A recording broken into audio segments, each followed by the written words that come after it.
Good evening, everyone. How's everyone doing today? Today is January 22nd. This is the IHSEA podcast number 14 for this school year. I'm excited that we're on 14.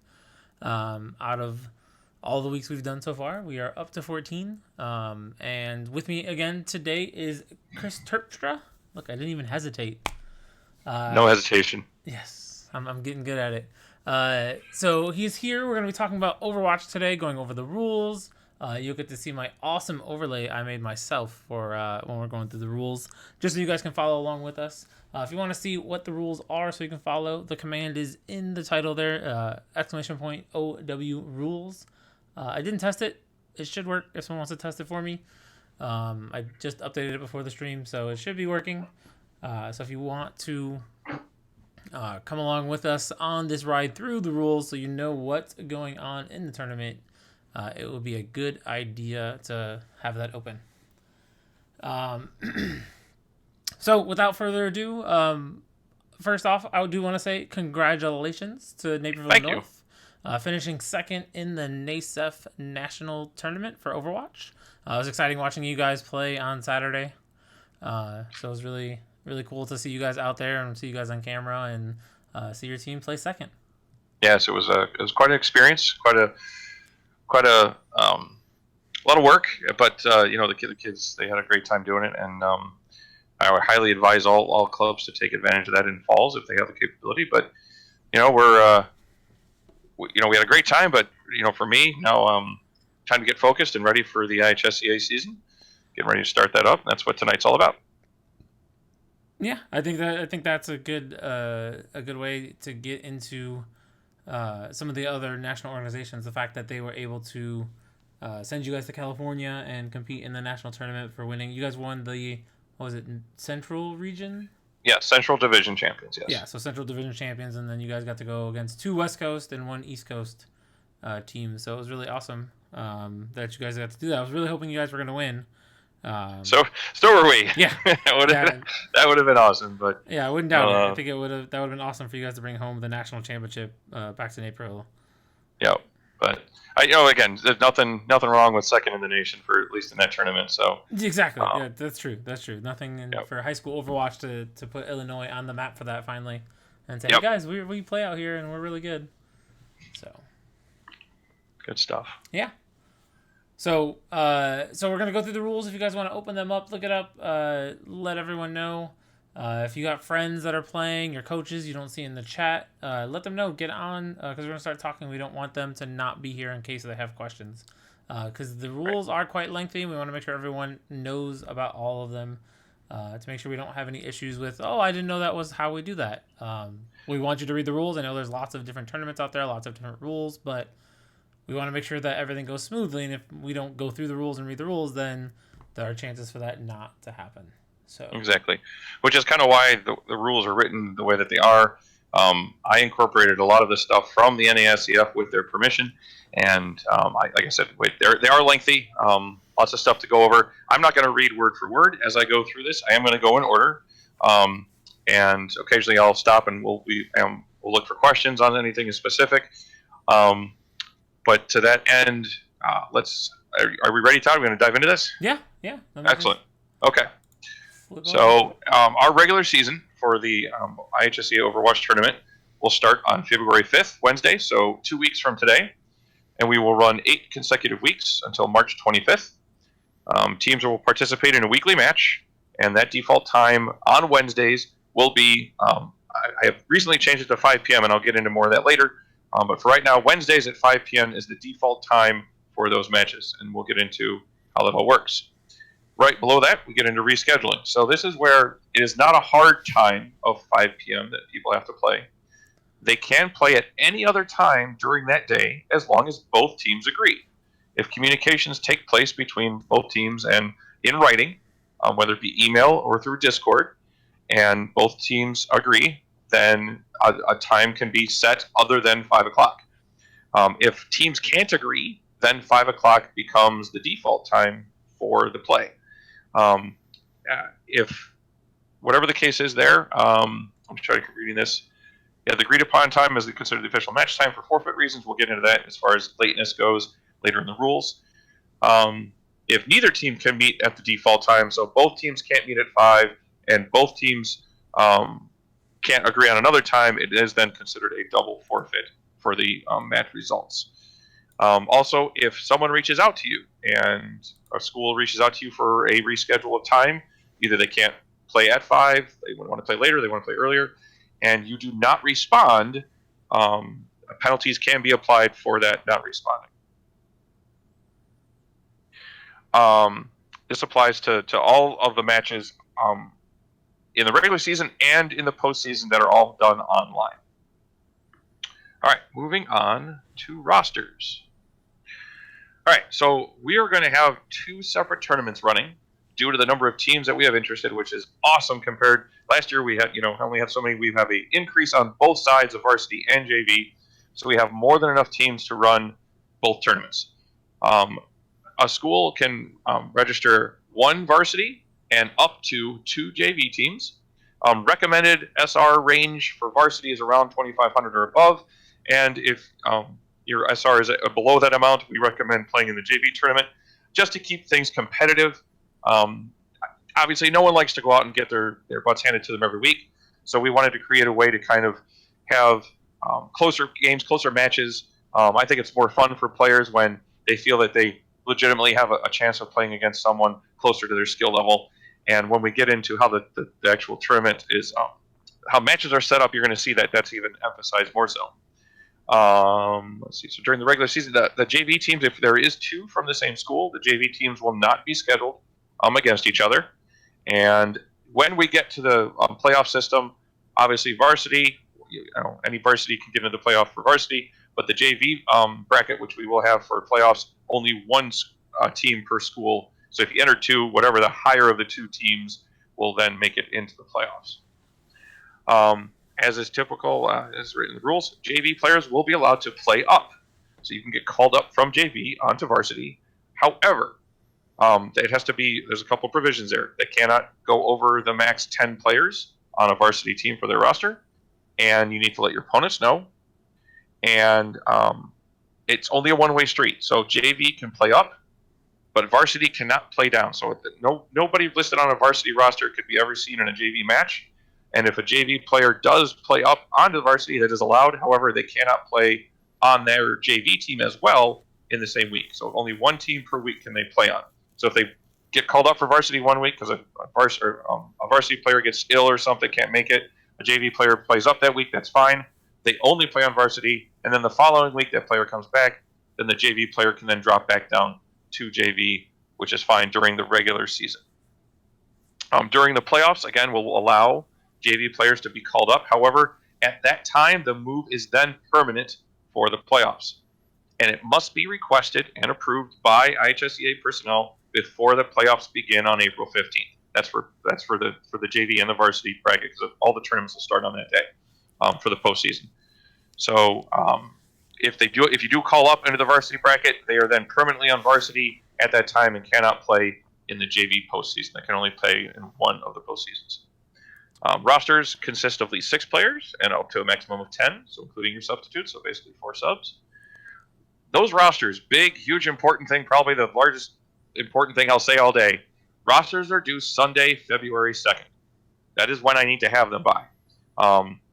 Your registration, Todd, you have to correct me here. When is registration due for just being interested at all, the initial registration form?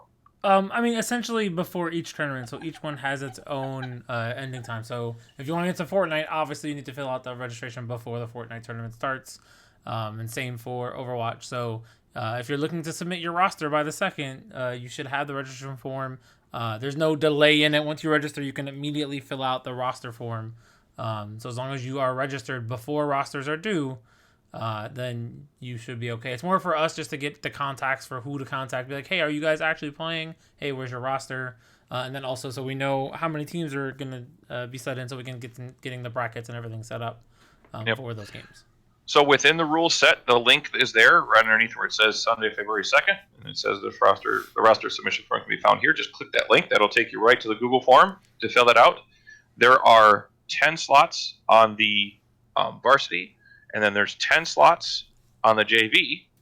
If you are submitting a second JV, go ahead and do another just do another submission and only fill out the JV spots. I didn't have the opportunity yet to add the slots, and I don't think I need to.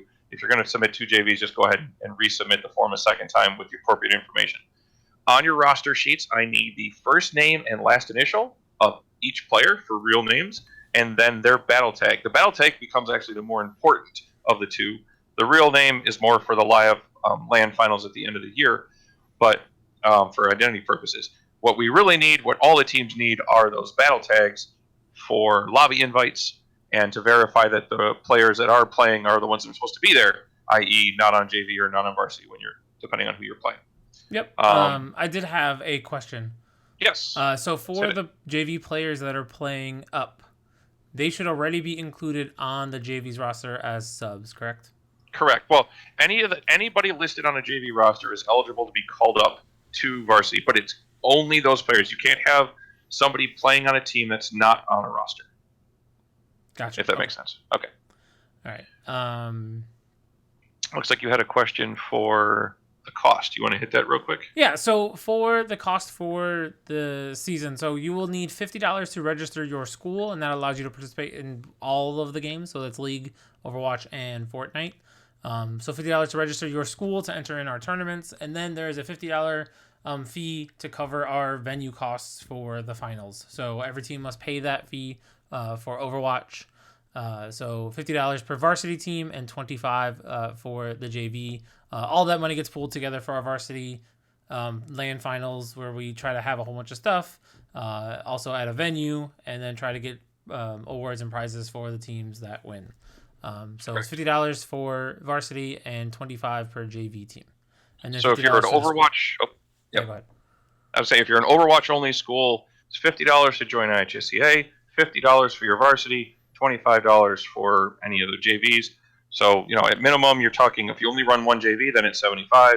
If you're running a varsity JV, it's $125. But it's a one-time fee, covers the whole season. Again, we're running a little longer than we did last year, so we got 8 weeks plus postseason. And like you said, all that just goes into the LAN final, making sure that we provide everyone here with the greatest experience that we feel is possible. Lots of things that we learned from last year and how to improve. So we're looking forward to having another shot at having a great finals. So I think that'll answer the cost. We talked about rosters. All right, going to move on to standings. So how this tournament is going to run as far as how your, who's in first and who's in second and how that all be figured out. So each team again are going to play for 8 regular season matches. And so the first week, I'm just going to do blind draws because there's no other real way to do that. But after that, we're going to what's used called the Swiss tournament format. And how that'll work is the idea being is like, okay, nobody wins the first week, or half the teams win, half the teams lose. In the week 2, all the teams that won will face each other, and all the teams that lost will face each other. And it continues on throughout the season where you are playing teams of similar record. This is another one of those things we're trying to implement to help teams play other teams that are closer to their skill level. Obviously, higher skill teams that keep winning, the better teams will face each other as we get later into the season. And the teams that aren't perhaps faring as well, but again, they'll start facing each lower skill teams in the beginning or in the middle and the end.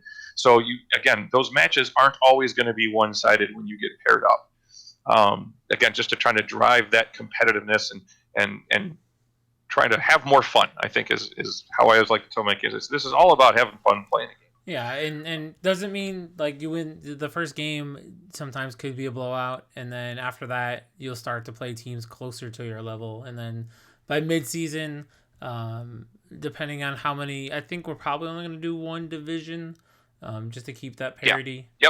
Yep. So by the middle of the season, by week 4, you should be right around other teams at your skill level, depending on how you won and lost. Yep.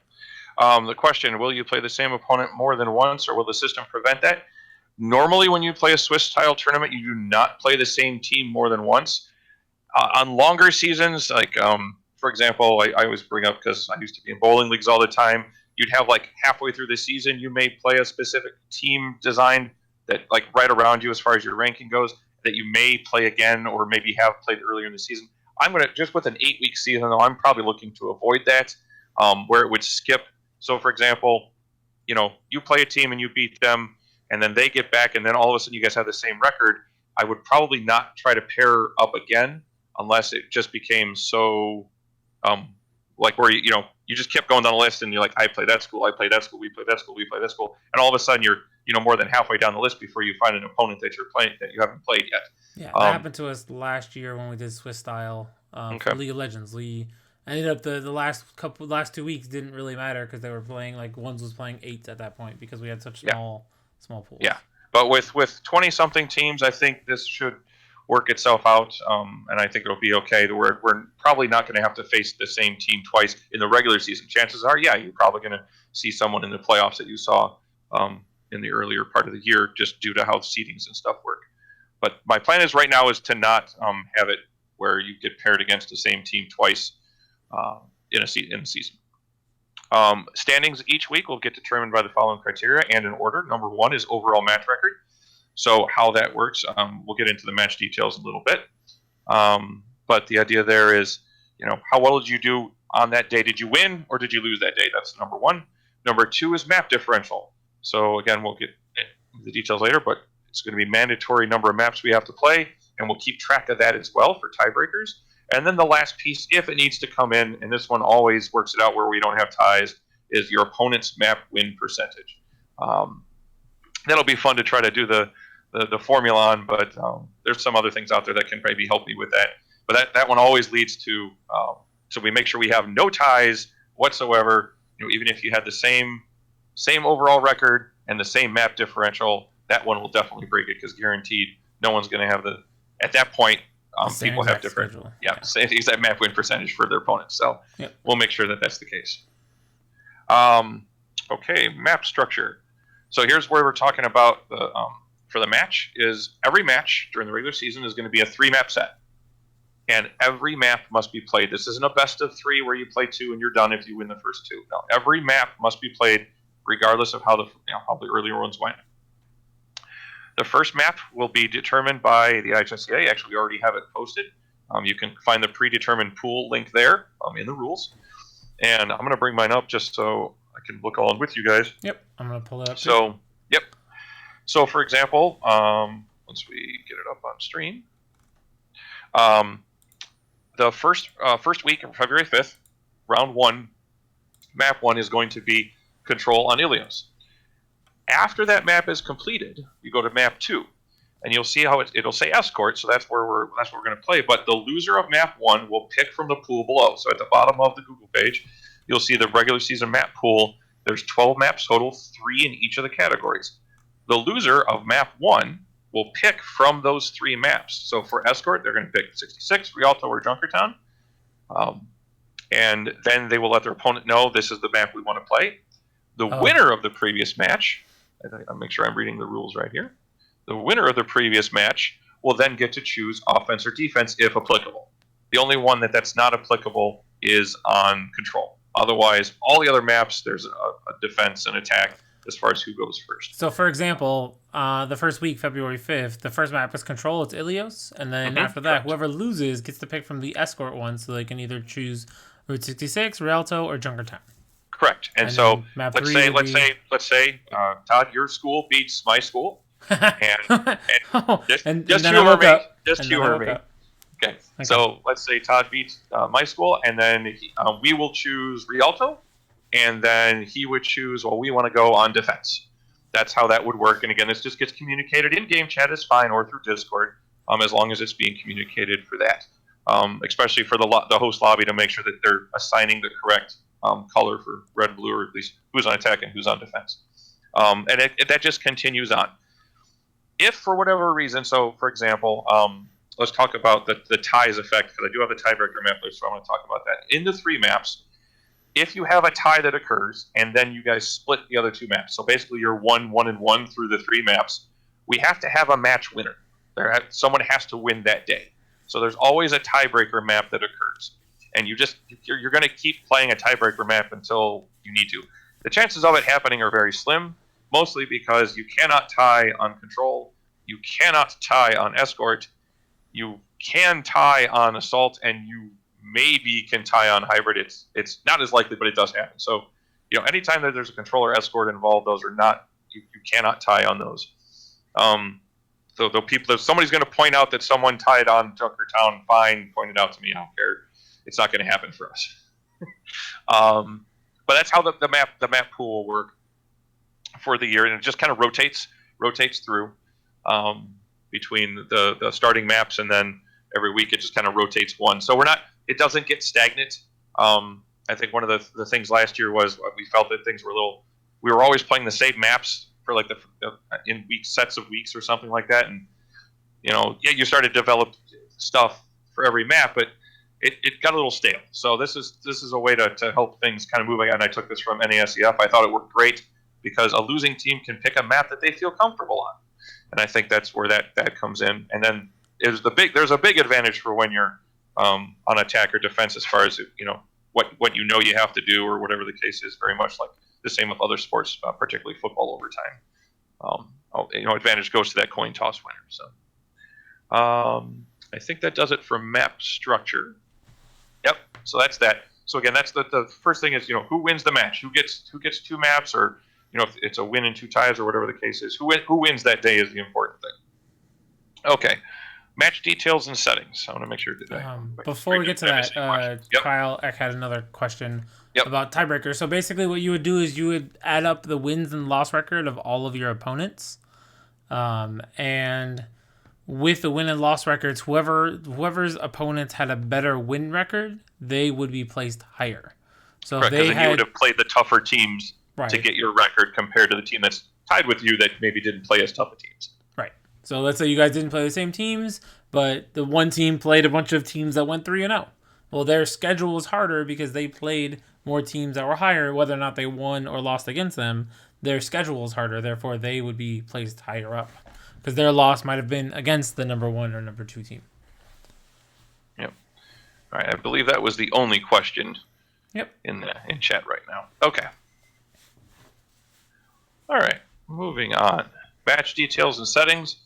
Higher team or the higher seed every week. So in the first week, I'll assign again those random seeds when I do the blind draw, and who's ever the higher one will host the lobby. As the weeks go on, then whoever has the higher seed in that matchup will host the lobby. All the settings are there. I'm not going to go through that. Most students are used to setting up lobbies and stuff like that. So let's see. Spectators are allowed to be in, but they just must be spectating their own team only.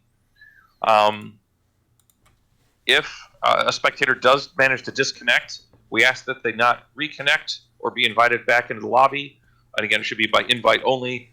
They must wait for the map to finish. There's been some times I've seen bugs where a spectator leaves, they were coded a specific team, and then they get invited back. And then because the host lobby, maybe one of the players invited the spectator back and not the lobby host, and then it ends up putting the person into yellow, which then they can observe both teams along with all of the stats. So please make sure that if you have an observer and they do disconnect, advise them not to reconnect, because if they do and it goes to that yellow, there could be some observation issues and penalties and stuff applied. So just make sure if you're going to have observers, they're observing the right team, and if they disconnect, just have them stay off until the match is done.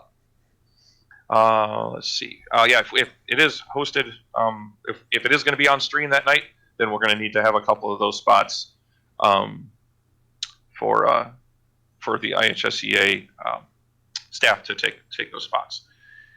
Match time. So we need the 6 players from each team must be present in the lobby within 20 minutes of your start time. So whatever it ends up being, if both teams are playing at the default at 5 o'clock, we need both teams in the lobbies by 5:20. If you guys agree upon a different time, then it's whatever that time is plus 20. That's what it has to be. If for whatever reason, let's say someone's computer is not working or whatever the case is, and they let the other team know, it is up to that team to decide if they want to add additional time or not. It's up to their sole discretion. Otherwise, the team will forfeit their match if they're not ready to play within 20 minutes. I would just, that's what the rules are. I'm going to tell you right now, it's always better to play than not play. This is about building an esports, building an experience. If you have a capability of allowing someone to play with you, I highly recommend it. Yes, kids always love winning, coaches like to win, but in the end of the day, I always would say it's better to play your match than not play your match. So if you can find a way to get that done, I highly recommend it. Substitutions between, so teams are allowed to substitute players between the maps of the same set as long as the player is on that roster, so that's fine. Again, they can even be in the observer mode. I actually do that with my subs. I put them on my team observer, so they're already in the lobby. Makes it super easy where I'm not having to worry about invites or anything like that. Makes the game run a lot smoother. So consider that for your subs. One question. Yes. I didn't see it in the rules, and I don't know if it's posted somewhere else. If someone else is streaming on their school channel, for say, are there any settings that they have to be aware of when they're streaming? Streaming is further down the list. Okay. I didn't go through. We're about halfway to it. No problem. We will definitely get to streaming rules in a little bit. Pauses. So you may pause if you need to. This actually is copied directly from NASEF because I was thinking like how to word this. I'm like, you know what? They do a great job of laying it out for me, so I don't have to worry about it. But the basic idea is you only pause on technical difficulties or if there's an issue, and you need to request that pause. It cannot be done in the middle of a team fight. Wait till the team fight is over, and then ask for the pause if we're active. Obviously, if the game hasn't started, pauses are fine. Just communicate between the two teams to let them know who needs why the pause is being requested. Once a pause is put in, it's like a timeout, just like football. You're going to get 5 minutes. Excuse me. Whatever team, preferably the team not calling the pause should time that out. So they wait 5 minutes, and at the end of that, if their other team's still not ready to go, they can use their second pause of the match. A team gets 3 pauses per match if they need it. Once those 3 pauses are done and they run out of pauses, then they will forfeit from there on out. Does not pause, they immediately use their next pause. If they have no pauses left, the team is required to forfeit that current map.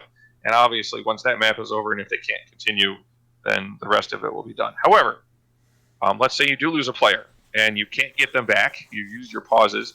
You are allowed to play a man down. That is fine to do. You cannot start a match with 5, but you can finish one with 5 per the rules. If we need to have a map restart, that's solely at the discretion of the IHSEA tournament directors. This could be due to a penalty being applied or a setting not being done correctly, and being notified that if we need to replay a map, we will make that decision. Moving on to score reporting. All right, so this worked really, really well in the Invitational, and we're going to keep it rolling. I don't think we have the channels created yet, but we will get that done because I think they still have the Invitational ones there. Yeah. So at the end of each map, the teams will take a screenshot of the MVP voting screen where it has all the names of the players, or you get your medals, basically, and after your medals page. I'm sorry, after your medals page where it does the MVP voting, because specifically on there it has your name and then it has defeat or victory. That way I can get tags associated with the victory screen or the defeat screen. Those will be posted on our Discord in the appropriate channel, which, Todd, you have to tell me I don't know how you want to name it, but it will probably be something like OW results. I don't think it'll be anything too complicated. I think right now the old one is invitational results, but we'll probably end up getting rid of that one. Yep. So we're going to just dump your screenshots in there for that. And so if there is a discrepancy where one school, let's say, puts in the post, but the other team doesn't, then we're going to go with the one that's reported. If both teams put in one, but there's a discrepancy, then someone put in the wrong screenshot. Could it be an accident? Yes. But if it's done on purpose to throw off the match, then penalties will then be replied to the point of the offending team will forfeit that particular map if they are found putting in an incorrect one on purpose. Yep. And do you want them all 3 at the same time or as they happen? I don't particularly care. Honestly, for me, all 3 at the same time instead of as they happen would be preferred, because that's how I'm putting in the data. I'm not going to input one map at a time with everybody playing around the same time. That would be a lot of data input. So wait till the end, take your 3 screenshots, go ahead and post them all at the same time. If you put them in one at a time, so be it. I'll leave that up to you, but I would prefer them all at once. All right. Something that was recently added. So we're going to try this, and we're going to see how it works. If it doesn't, then we'll get rid of it. It's not a big deal. But I wanted to put something in place now instead of trying to implement it halfway through the season. We are going to have an MVP voting. So I officiate high school sports outside of actually on football and softball fields, and sometimes during the summer at tournaments, teams will vote for an MVP at the end of their match from their opponent. We're going to do the same thing here, but with a little bit kind of a different result. So with your screenshots, just put a one sentence phrase or whatever of the battle tag that from your opponent that your team decides should deserve an MVP award for that particular match.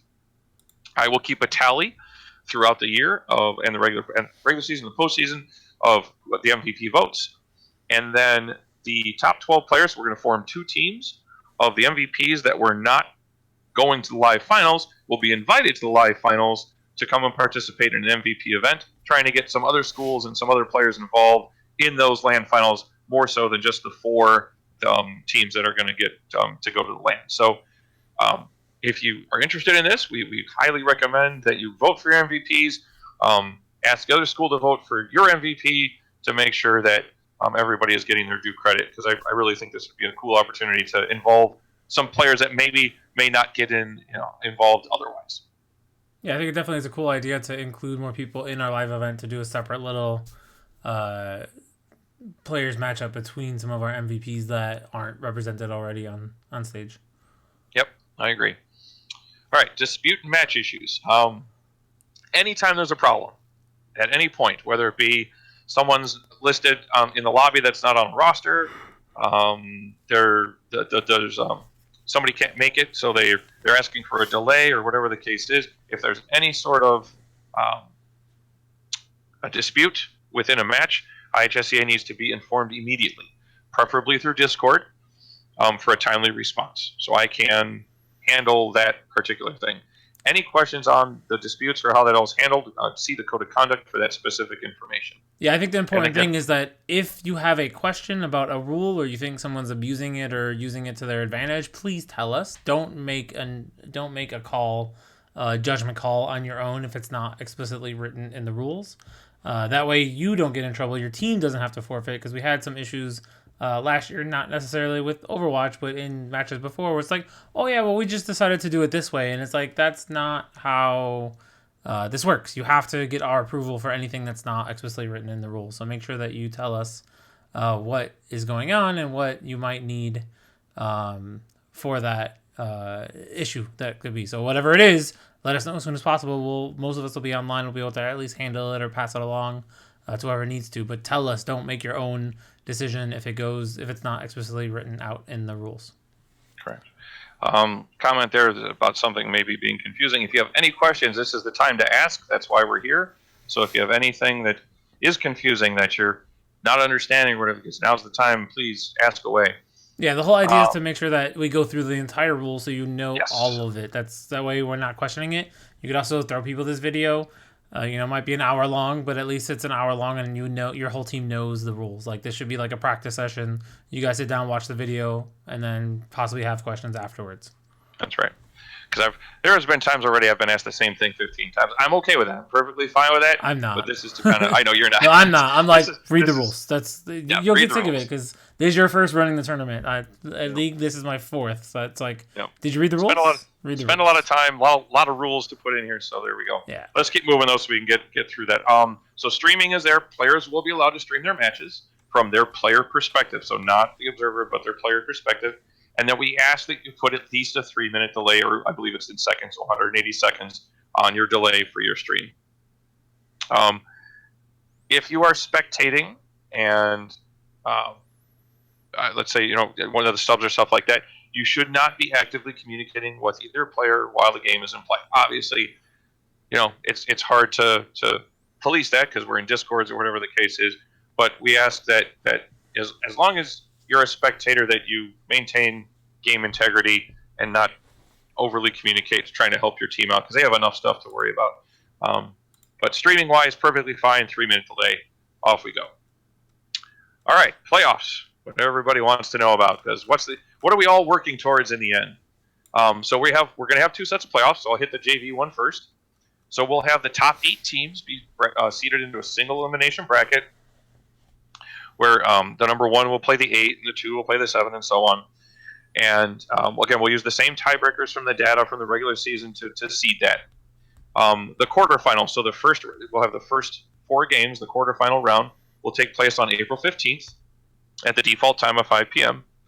And then the semifinal and the final round, so we're going to put them back to back. So just for timing purposes and getting everything done, not to mention JV will be the only one playing on this date, will be on April 22nd, that Wednesday. Again, the semifinal will take place at 5, and then right after that, we will have the grand finals at 7 o'clock for JV. Again, rescheduling times and between the schools if we need to, we can work that out. We'll post the times for that, but that's the tentative times for right now for the JV tournament. All the playoff matches in both rounds, JV and varsity, will be a best of 5. Best of 5 maps. Not first to 3, just best of 5. And we'll release a different map pool as the playoffs start to get closer. So it'll be a little bit different than the one found in the regular season. The JV tournament will all be online. There will not be any LAN finals for the JV. Varsity, it's a little bit different here. We're going to take the top 12 teams from the varsity. We're going to put them into a single elimination bracket based on their standings. There will be some buys for the top, I believe if I work this out right, it's the top 4 teams. Mm-hmm. We'll have a bye in the first round.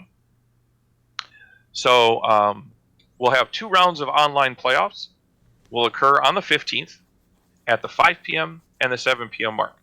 So here's the idea, is that 8 of the 12 teams will participate in a playoff. 4 on the 15th at the earlier time slot.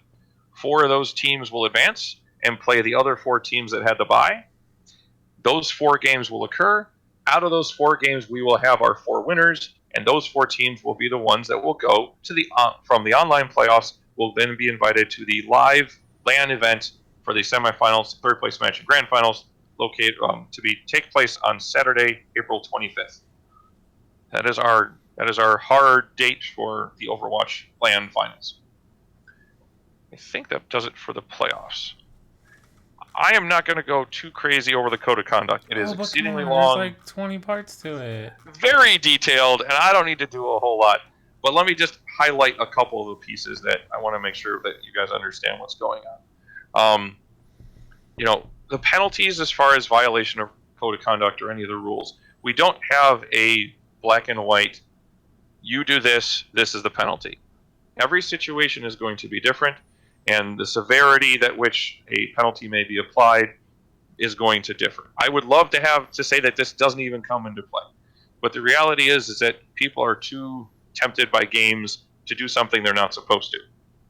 So please understand that's if you're looking for, well, what if a team does this, what would the penalty be? You're not going to find that answer in the code of conduct. You're not going to get that answer out of me, because everything is different.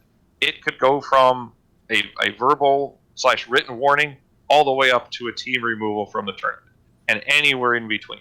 But just understand that this is about, again, having fun, bringing together a community of gamers that really enjoy this kind of stuff. And when you do something like cheat or BM or whatever the case is, you take away from the game, and that's not fair to anybody that's been putting in the hard work. So go out there, have good sportsmanship, and have fun most of all. Anything else? One other thing, yeah. So within the offensive, in-game stuff, please watch what you say in chat as always, because you always know people are watching and can take screenshots. I suggest not even using chat. That's the yep. number one. I suggest not using chat. I do chat. suggest that if there is an issue, that you take a screenshot. Anytime that there's something happens, the best way for us to be able to handle it is to see what happened. Right. So if you can, in game, somebody does something, take a screenshot. If hit something the is record button on OBS. in Discord, take a screenshot. Yep. Just telling me something happened, while I'm not telling either person you are liars, it's very hard for me to prove or disprove something just based on verbalization alone. So offensive expression is the big one. Includes but not limited to acts which are insulting, mocking, disruptive, repeated sprays, or teabagging after eliminations are prohibited. There we go. I said it. And so that's basically if they're using repeated sprays on in game. Or repeated sprays on a corpse. People, as part of their gameplay sometimes, or part of their finger movements that they spray on walls as they're waiting around a corner. That's fine. There's nothing wrong with that. It's when it's done to antagonize a foe. When you squat on a foe, when you spray a foe, that kind of thing. Gotcha. We have death cams off for a reason, so people don't have to watch that. But at the same point, if you're being streamed or if it's being seen and you get screenshotted, expect a penalty to come down. Yep. The other two things that I wanted to bring up within this, within the thing is ringing / basically the idea is having someone play for you. We don't have the ability to, verify every single person that plays every single match. That it's an online world. That's hard to do. In a sporting event outside where you're going to a field, yes, you have to be you to go play. But for everything else online, we know that the temptation is there to have somebody ring for you, bringing in someone else playing on your account. While in the short term, it may seem good for your team because you get a good result out of it, it does bring down your other parts of it, because a ringer that doesn't practice with your team on a regular basis, that doesn't play with your team on a regular basis, that isn't allowed to go to the LAN finals, is going to bring your team down. So even if you use a ringer throughout the season and get to the LAN finals and then get your butt kicked because you're not the same team that played online, that's a big issue. It takes away from your team. It takes away from other teams because you're hurting them as well. You're hurting everybody when you do it. Yep. Just don't do it. Play fair, play fun. Avoid the temptation of we just want to win. Yep. And this year we will be holding schools more accountable, schools and coaches. So if your team is caught ringing, you could possibly lose a chance for your school to play in any competition for IHSEA. Correct. Not just Overwatch. It is coaches' responsibility to make sure that it's their players playing and not other players ringing, and they will be held responsible for that. So possibility of getting their team and their school kicked out of the league. Or everything. Yes. Are we allowed to use Sombra hacks? Yes. You can. Yes. Sombra hacks are that is the one hack I think we can allow. That's fine. Especially if it's on ball. Ultimate? I'm okay with that. No, that's her regular ability. Usage. Unless she does the big EMP. That EMP is a big one. So with that being what kind of building on what Todd said, I always prefer communication from coaches. I understand players are on the front line, but it's always refreshing to have a coach that's involved with their team, or a coach or a staff sponsor that's involved with their team, especially when it comes to either a disciplinary issue or something else. We want that. We want student interaction. We always like that. But when it comes to certain things, especially code of conduct issues, we really need staff involvement to understand where penalties may be applied or where an issue came from. So please work. We want to work with coaches as well as players, but especially in the code of conduct, more so with our staff sponsors. Yeah. I want to say I think I've pretty much gone through everything I need. Yeah, I'll let you guys, like I said, you can read the code of conduct yourself. It's there. But at this point in time, I'd like to open the floor and you guys have been asking questions a little bit throughout, but I hope I did a thorough job of kind of listing out all of the things that possibly come up. And when somebody asks a question, I kind of try to make sure I get that inside the rules. So either you can ask now, or feel free to DM me at any time before the season starts. Yeah, or just ask in Overwatch chat. That way, other people who might have the same question, we can answer and possibly add to the rules and things like that. So, yeah, definitely. We're here for questions. I don't know how many people have questions. It's been kind of quiet as we're going over this, which is, I don't know if it's a good thing or if we just, I'm gonna assume it's a good thing. Yeah. I think they assume that we're hitting all the points that that it's not. We haven't missed a whole lot. Yeah, I think we've made some good adjustments compared to last year. Although Overwatch went fairly smooth, it was fairly small last year. I think now, with us almost doubling in size, or actually almost tripling in size for the most part. Yep. If you include both JV and varsity, it's going to get a lot more things. So make sure if you were here with us, thank you for being here with us. But also, when this message goes out on YouTube as well as an email, I'll send it to all the schools who are interested in Overwatch rules. Send it to them in email.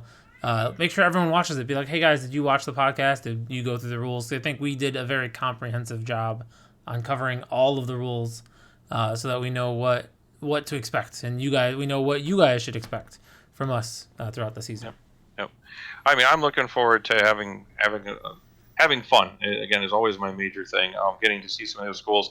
We are going to be working on. I don't have anything in the rule set regarding the IHSEA stream. We are working behind the scenes to try to figure out basically who's going to be doing that and how that process will work. For right now, we may just reach out to schools and be like, hey, would you guys mind if we streamed your match? That may be about the extent of it right now. At some point, I may have a sign-up sheet go out where if your school is interested on getting on IHSEA stream, that you can contact us. But for right now, it's just mostly going to be done via invite. But beyond that, even because I don't have a forum, if you're like, yeah, we'd love to be streamed this week, especially if your opponent is, for us, if it would be like Naperville North, Naperville Central, or if it's Oswego and Oswego East, or something like that, or the two playing fields facing each other, something like that, and you guys were like, yeah, let's stream this thing. Yeah, let me know. We'll try to figure it out if we can't get it on stream. What we do want to do for streams is get it at an alternate time other than the default. The reason for that is we want to drive some viewership to that. So if you're asking for a stream, or if we're requesting you to stream, our approximate stream time right now would probably be 7 p.m., just so the 5 p.m. games can get done. If kids were playing at school, they can get home, log on their computer at home, and hey, they can watch another IHSEA match, later on at night, so we can just get some more viewership. So that's the plan for streaming right now. It's really not a part of the rules. It's just, hey, this is what we're thinking. Yeah, definitely. We came to that conclusion last year when we're like, we had a decent viewership for our streams for League and for Overwatch last year, but we wanted to get more. And the problem is everyone was actually playing at the same time. So we wanted to make sure that people have more opportunities to, because maybe they'll catch the very end of it or they'll catch the beginning before they start their game. But we want to make sure now everyone has a chance to watch it if they actually want to. I mean, and see some of these players that you might be seeing later on in the year, or see your friends play that are playing at different schools. And I think switching the stream game to be like 7 o'clock is a good thing, but just obviously make sure your team and the other team can do that. Like I know my team won't be able to be on stream because we all have to play from school because I don't have all PC players naturally. So we'll just be playing from school for that. But it would be awesome to then go home and watch some of our other CPS schools compete against each other, or compete against the other ones and see where they stand. Yeah. It's not going to be one where it's just that the top tier team is being streamed every week. No. I'm more than happy to stream any team. So if you're interested, let me know. But like I said, we'll try to vary that up. I like your point out of trying to get different regions involved in some of the streams to get some of the schools highlighted, and we'll kind of take the streaming thing from there. Yeah. So let's see. Good. I don't know if I'll throw my hat into the caster ring again. That was a little rough in the invitational, especially my audio. But hey, whatever. I was literally in Ilios as well when I was doing it, so that's fine. We'll see how that goes. Let's see. Anybody else for questions? Now's a good time. I think it sounds like we're good. It's like crickets. Yeah. Hey. Nice and easy. Well, you asked good questions, Todd. I appreciate that. Yeah, that's what I'm here for. Like that, I finally get to stop talking on a podcast for once. I'm happy about it. Usually it's me not shutting up, and you guys just being okay. And I've been talking for like 2 weeks straight, so I think I'm ready to be done now too. Yeah, it's just like your final last hurrah before the season starts. Yeah, that's about right. And you can just type everything out. That's it. Just type. No more voice chat. Yeah. Sounds good. Well, thank you for everybody for tuning in. We appreciate it. As like I said before, please DM me for Overwatch if you get any questions. Get those signups done. Rosters due February 2nd, so get that in. Like I said, I only got 2 schools right now that submitted rosters, so that's the big one. Next week. Yep, we got a week and a half. So week and a half to get those rosters in. So send them over so I can start compiling all that data. Yeah, sounds good. Yeah, thanks again, like you said, for everyone joining us here tonight. Next week is going to be the league rules discussion, so we'll be going over all of that. So feel free to join us after that. And then hopefully after that, once our season kicks off, the podcast will hopefully have some special guests. So I have a couple of things lined up. Hopefully they don't fall through. So if you know of anyone who is in the industry and might want to be on our podcast and talk to you guys, I'm always looking for people to join me. Not just our staff members, as much as I miss Keith being on here. Don't know if he's watching or not, but Oh, I hope he's watching.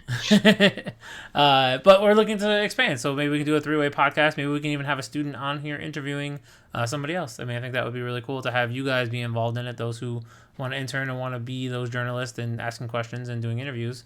That's kind of what we want to focus on. So if you are interested, let us know. We probably will do a big kickoff in February. That first week in February, when everything is starting, we'll have a little kickoff podcast. Invite everyone here. So right after that, first week of Overwatch and Fortnite, with League starting the week after that. So keep an eye out for that. I will be sending emails out. We kind of want everyone to be in here. We want to blow up our Twitch, kind of have everyone in here and have a good time. So with that being said, everyone have a good night. And until next week, be better. That's right. Thanks, guys.